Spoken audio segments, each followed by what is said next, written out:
Sir, liquor కుంభకోణం కేసులో MLC కవిత గారు అరెస్ట్ అయ్యారు. నేటికి దగ్గర వారం కావస్తుంది.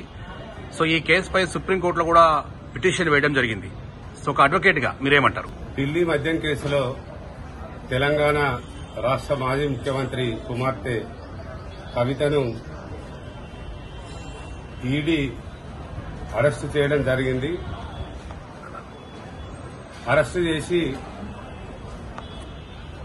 ఢిల్లీ కోర్టులో ఆమెను హాజరుపరిచిన తర్వాత ఈడీ వాళ్లు ఫర్దర్ విచారణ కోసము కస్టడీ పిటిషన్ వేయడం జరిగింది. కోర్టు వారు 7 రోజులు విచారణ కోసం కస్టడీ పిటిషన్ ను అనుమతించడం జరిగింది.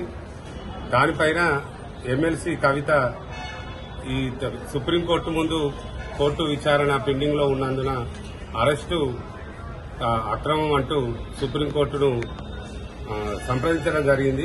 కానీ ఈ యొక్క ఢిల్లీ మద్యం కుంభకోణంలో ఒక తెలంగాణ రాష్ట్రం సాధించినని చెప్పేటువంటి ఒక ముఖ్యమంత్రి కుమార్తె ఈ విధంగా ఆ కుంభకోణంలో ఇరకడం మరి ఈ తెలంగాణ సమాజం తలదించుకునే విధంగా ఉంది. ఒక జాగృతి అనేటువంటి సంస్థను పెట్టి ఒక అవినీతిని ఢిల్లీ వరకు విస్తరించి ప్రభుత్వానికి ప్రజలకు సంచాల్సినటువంటి ఒక సొమ్మును ఆ యొక్క ఈ సౌత్ గ్రూప్ ఆమె నాయకత్వం వహించి ఈ కేసులో ఇరుకోవడం జరిగింది. ఈడీ దగ్గర బలమైన ఆధారాలు ఉన్నాయి.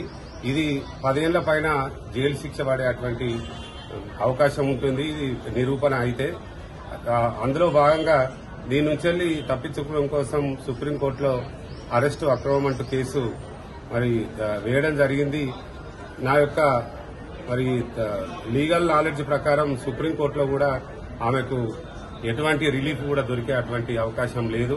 ఎందుకోసం అంటే ఈడీ వాళ్లు బలమైనటువంటి సాక్ష్యాధారాలు వాళ్ళ దగ్గర ఉన్నాయి. ఈమెతో పాటు సహనిందితులుగా ఉన్నటువంటి వాళ్లు కూడా ఈమె యొక్క ప్రమేయం ఉంది. సౌత్ గ్రూపుకు ఢిల్లీ మద్యం కుంభకోణానికి ఈమె నాయకత్వం వహించిందని వారు కన్ఫెషన్ మరి ఇతర ఆధారాలు ఆ డబ్బులు ఇచ్చి ఆ యొక్క డబ్బుల్ని మరి వేరే ఒక పార్టీకి పంజాబ్ కు తరలించడం జరిగిందనేటువంటి విషయాలపైన అన్ని కూడా ఆధారాలు ఉన్నాయి కనుక ఆమెకు జైలు శిక్ష పడే అవకాశం ఉంటుందని నా యొక్క అభిప్రాయం.